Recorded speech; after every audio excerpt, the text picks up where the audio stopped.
Vamos lá, Luiz. Boa noite, Luiz Assado. O Bruno Henrique no último jogo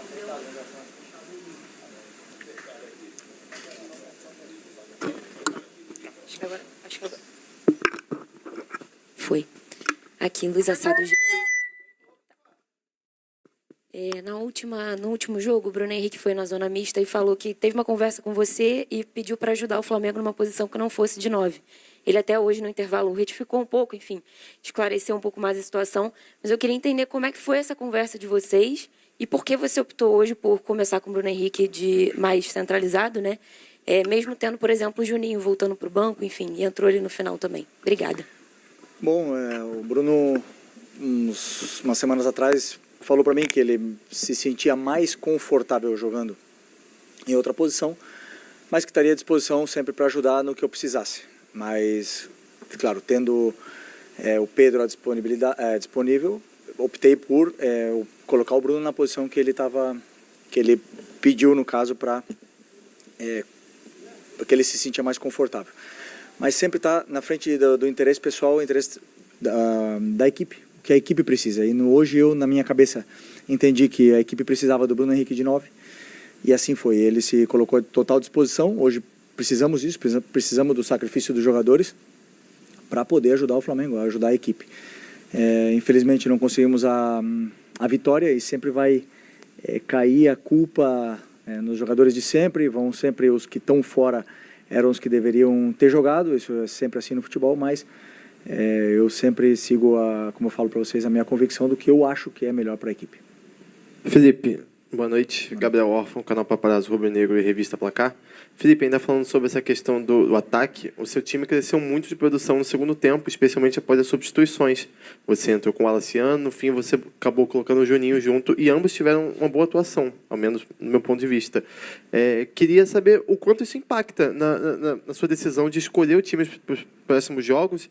Jogadores que entenderam que talvez fosse uma oportunidade de ouro para eles, e o Wallace, mesmo depois de toda a polêmica que teve recentemente, entrou muito bem. O Juninho, com pouca minutagem, também entrou muito bem. Então, o quanto isso influencia na sua decisão para as próximas partidas? Os jogadores, eles estão sempre tentando demonstrar para o treinador no campo, durante o jogo e durante os treinamentos, que eles estão à disposição, estão num bom nível para poder ajudar a equipe, né? Eu sempre tenho muita informação, eu vejo todos os treinos, eu vejo tudo o que eu acredito que os jogadores me passam de mensagem no campo, para depois eu poder tomar as melhores decisões. Sempre que um jogador entra e entra bem e a equipe melhora, ele se credencia sempre a poder ter mais minutos. Felipe, boa noite. Mauro Santana, do canal Mauro Santana. De que maneira trabalhar o time, já que daqui a 3 dias tem um jogo decisivo, importantíssimo, que vai ditar o destino do Flamengo na Copa Libertadores, para não deixar que essa derrota, da maneira como ela aconteceu e pela atuação da equipe, que isso não contamine o time diante do Racing em Avejaneda? Bom, você falou bem, temos que esquecer rápido, né, a derrota, corrigir os erros do que aconteceu. Realmente fizemos um primeiro tempo muito abaixo, tecnicamente cometemos erros que não costumamos cometer. Demos inúmeras chances para o adversário poder ganhar terreno no campo. Isso nos levou a cada vez estar mais inseguros com a bola, e eles aproveitaram a oportunidade. Como eu falei, esquecer o mais rápido possível o que aconteceu hoje, corrigir os erros e pensar quarta-feira. Quarta-feira temos o jogo mais importante da temporada, mais importante do ano até agora, e não tenho dúvida que a ambição de todos, que todos queremos estar nessa final, estar em Lima, a nossa cabeça vai estar focada para esse jogo, e principalmente 4 dias de descanso nos dá a possibilidade de recuperar todo mundo fisicamente. Boa noite, Felipe, aqui, Sidão Marinho da Litoral News. Tirando os confrontos diretos contra os times do rebaixamento, Fortaleza só tinha vencido Bragantino e Fluminense no Campeonato Brasileiro, hoje venceu o Flamengo.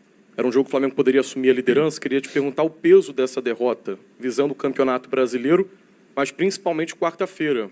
A gente viu hoje um Fortaleza com muita força no gramado, né, batalhando por cada bola. E os argentinos normalmente entram ainda mais potencializados dessa forma. Essa atuação te preocupa a quarta-feira e também para esse restante do Campeonato Brasileiro? Bom, como eu falei, cada jogo tem uma história. O adversário te coloca dificuldades, cada adversário tem peças com características diferentes que vão te colocar sempre dificuldades. O Fortaleza foi assim, né? Não contávamos com essa atuação e com essa derrota. É verdade que viemos de uma sequência muito pesada, com jogos aí a cada 3 dias, e jogos duros, tanto a nível físico como a nível mental, mas absorver o mais rápido possível. Eu gosto sempre de tirar a limpo, né, o que a gente fez mesmo na vitória, as coisas ruins, e também na derrota não foram só coisas ruins, também houveram coisas boas. Então, dizer para os jogadores o que realmente aconteceu no campo e a partir daí preparar para o jogo de quarta-feira. Felipe, aqui. O Flamengo vem de uma boa atuação contra o Botafogo, depois o Palmeiras e depois o Racing. E está aí para disputar o segundo jogo da semifinal da Libertadores. Você acha que essa partida que acontece no intervalo entre os 2 jogos, o Flamengo vai ter que correr lá em Avejaneda também, acaba que inconscientemente o jogador ele acaba entrando, se preservando um pouco mais no jogo, tirando um pouco mais o pé, até com medo de sofrer uma lesão, de se machucar e ficar fora de uma semifinal e quem sabe até de uma final de Libertadores, caso o Flamengo passe? Eu queria que você falasse um pouco sobre isso. Bom, pelo menos eu quando jogava, nunca, jamais. Eu entrava no campo e dava a minha vida independente do adversário que tinha pela frente. E eu acredito que eles também. Como eu falei, o jogo hoje, nível técnico, domínios, passes, até mesmo atacar ao espaço, coisas que a gente fez muito menos e pior do que a gente vinha fazendo nos últimos jogos. Isso deixou o Fortaleza mais confortável dentro do campo, cometemos cada vez mais erros e demoramos para entrar no jogo, né? Quando entramos no jogo já estava 1-0 para o Fortaleza, não entendemos rapidamente onde eles estavam deixando os espaços e somente no segundo tempo onde a gente fomos criar chances mais claras de gol. Mas não acredito que tenha sido por não colocar o pé, como você fala, senão simplesmente pelo contexto do jogo que aconteceu hoje. Felipe, aqui, ó. Luiz Eduardo Gomes, TVC Esporte Clube, prazer estar falando com você. Você comentou, depois do jogo contra o Racing, depois do primeiro jogo, que esse contra o Fortaleza era o mais importante do ano. Você repete a mesma coisa, né? Falando agora sobre o próximo jogo pela competição continental. Eu queria que você falasse um pouco sobre o aspecto físico, porque o Flamengo saiu atrás do placar, não conseguiu pelo menos um empate. Eu queria saber o quanto que isso pode interferir para o duelo pela Libertadores, até porque o Racing não joga nesse final de semana, descansa até a próxima decisão. E se de alguma forma você foi surpreendido pelo Fortaleza na postura, ou realmente era isso que você esperava, marcação aguerrida, um time forte na marcação, que apostasse nos contra-ataques, se de alguma forma você foi surpreendido, pelo menos naquele início de jogo? Não, nenhuma surpresa, zero. Um treinador com as ideias muito claras, estava muito evidente o que ia acontecer no jogo e sabíamos que íamos ter dificuldade para poder entrar nesse bloco do Fortaleza e que eles iam apostar sempre na transição, que já foi assim contra o Cruzeiro, né, com o Breno Lopes e hoje Barreiro, né, Barreiro o atacante. Então sabíamos bem dessa dupla de ataque e dos contra-ataques que eles iam nos proporcionar. Por outro lado, a parte física, viemos de 3 jogos em 6 dias, afeta um pouco, mas agora para quarta-feira temos 4 dias, e isso aí nos permite recuperar os jogadores fisicamente. Felipe, boa noite. Rafael Felipe, Rádio Pitaguari. Aqui. Okay. Queria fazer uma pergunta projetando o jogo de quarta-feira, né, tendo em vista que o Bruno Henrique não rendeu muito bem hoje. Se você projeta tirar um homem de referência, jogar com algum falso 9, ou projeta um ataque, já que deve haver espaços no jogo, deve ser um jogo de que o Racing vai fazer muita pressão no Flamengo e pode acontecer espaços em transição, jogar em velocidade. Muito obrigado. Bom, ainda temos que preparar o jogo, temos que estudar bem o que aconteceu no último jogo, que a gente acha que pode acontecer no próximo jogo. O Racing é um time que joga praticamente da mesma forma sempre. Isso nos dá certas pistas, mas o time eu só defino mais perto do jogo, assim, quando a gente tiver o plano de jogo montado. Felipe, Leandro Pacatuba em Foco. Felipe, visando um pouco também essa questão do desgaste, né? Todo mundo pensava que você poderia vir com um time alternativo, poupando algumas peças que para a gente é o time titular do Flamengo para enfrentar o Racing. Contando também com esse desgaste de viagem, Rio de Janeiro, Fortaleza, Argentina, que vai ser praticamente assim. O que te motivou a trazer algumas peças titulares hoje da equipe do Flamengo para esse jogo do Fortaleza, que na teoria, não foi bem assim, mas na teoria seria um jogo mais fácil. Bom, primeiro que o time que entrou no campo hoje é o time que eu acreditava que era o melhor para ganhar do Fortaleza. E tenho que pensar, na minha opinião, simplesmente em ganhar do Fortaleza. Era o que eu tinha na minha mente. E eram jogadores que estavam bem recuperados, estavam frescos, estavam em um bom momento para poder vencer, tendo em conta tudo o que aconteceu nos últimos 3 jogos antes desse jogo do Fortaleza. Infelizmente não vencemos e sempre vai entrar na questão poupar, não poupar, se poupa está errado, se não poupa está errado. Então, como eu falo sempre, sigo as minhas convicções e vocês, claro, estão aí para criticar ou para elogiar. Felipe, aqui, por favor. Toninho Vieira, estamos aqui com a nossa equipe do Portal Crajubá, Rádio São Francisco FM, do Crato, Tempo de Juazeiro. Permita-me abrir um parêntese para cumprimentar o Rodrigo. Há muito tempo que a gente não se vê. E eu gostaria de saber, pelas experiências que você fez durante essa partida, você colocou Plata, o Bruno Henrique, Juninho, o Alacian. Claro que você não vai adiantar agora, mas isso te ajudou a ter uma definição em relação de quem deve ser o 9 para o jogo decisivo diante do Racing? Todos eles já jogaram de 9. Todos eles que você citou. Bruno Henrique, Plata, Wallace, Juninho. Opções eu tenho. O jogo de hoje é um jogo totalmente diferente do que vai acontecer na próxima quarta-feira.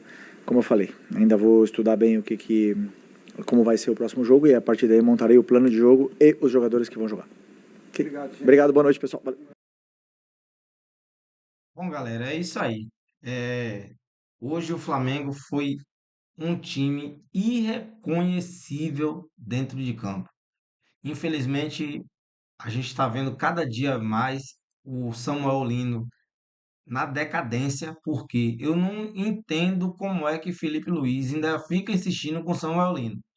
Porque Samuel Lino não vem mostrando o bom futebol que ele mostrou nos 3 primeiros jogos, desde quando ele foi para a seleção brasileira. E eu não entendo também como é que Felipe Luiz prefere colocar Ayrton Lucas, um jogador que tem muita deficiência técnica, e deixar um lateral de seleção, né, como tem o Vinha, e deixa Vinha de terceiro reserva e prefere colocar Ayrton Lucas. Beleza que Ayrton Lucas conseguiu tirar aquela bola de dentro do gol. Porém, é um jogador que tem muita deficiência técnica, erra muitos passes. Eu não entendo como é que Felipe Luiz ainda insiste em colocar Ayrton Lucas como primeiro reserva na frente de Vinha. Não entendo, sinceramente. Jorginho, mal no jogo. Jorginho é muito lento, tá muito lento o meio de campo do Flamengo. O meio de campo do Flamengo não acelera o jogo, não tem uma profundidade no passe. Saúl, como eu tinha dito em outros vídeos, Saúl e Jorginho não dá para jogar os dois juntos, porque é muita. Os jogadores eles cadenciam muito o jogo. Eu tinha esquecido a palavra, mas é cadencia. Eles cadenciam muito o jogo, ao invés de acelerar a jogada, eles cadenciam o jogo e não tem como aquela profundidade, aquele passe de profundidade para poder os jogadores saírem na cara do gol. Bruno Henrique muito mal também no jogo, Plata errando muito, o próprio lateral direito Emerson Royal também errando muito. Todo mundo hoje entrou no jogo muito mal. Um Flamengo irreconhecível. Irreconhecível. Faltando 3 dias para uma decisão, né, que é o jogo mais importante do Flamengo no ano. E a gente vê um Flamengo apático em campo. Um Flamengo que tem posse de bola, mas não tem agressividade. Não adianta você ter posse de bola e você não agredir o seu adversário. Eu não entendo como é que o Flamengo joga desse jeito. Faz um jogo bom contra o Palmeiras, faz um jogo bom contra o Racing e chega contra o Fortaleza, praticamente o Fortaleza é rebaixado, e o Flamengo faz um jogo horroroso desse. Melhorou depois que entrou Michael, entrou o Alacian e Juninho ainda erra uma cabeçada daquela no último minuto para acabar de completar. Eu não entendo, não. Tem dia que eu fico com uma coceira na cabeça por causa desse Flamengo aí mesmo. É complicado, viu? Bom, galera, eu vou ficando por aqui. Depois uma noite igual a esta de hoje, decepcionante, só tentando dormir bem. Mas deixa o seu comentário aí, vou pedir a vocês, deixa o seu comentário aí. O que é que vocês acham como é que o Flamengo jogou hoje? Porque eu achei horroroso esse time do Flamengo de hoje. Segue o nosso canal aí para fortalecer também e eu vou deixar os créditos aí para Flamengo TV.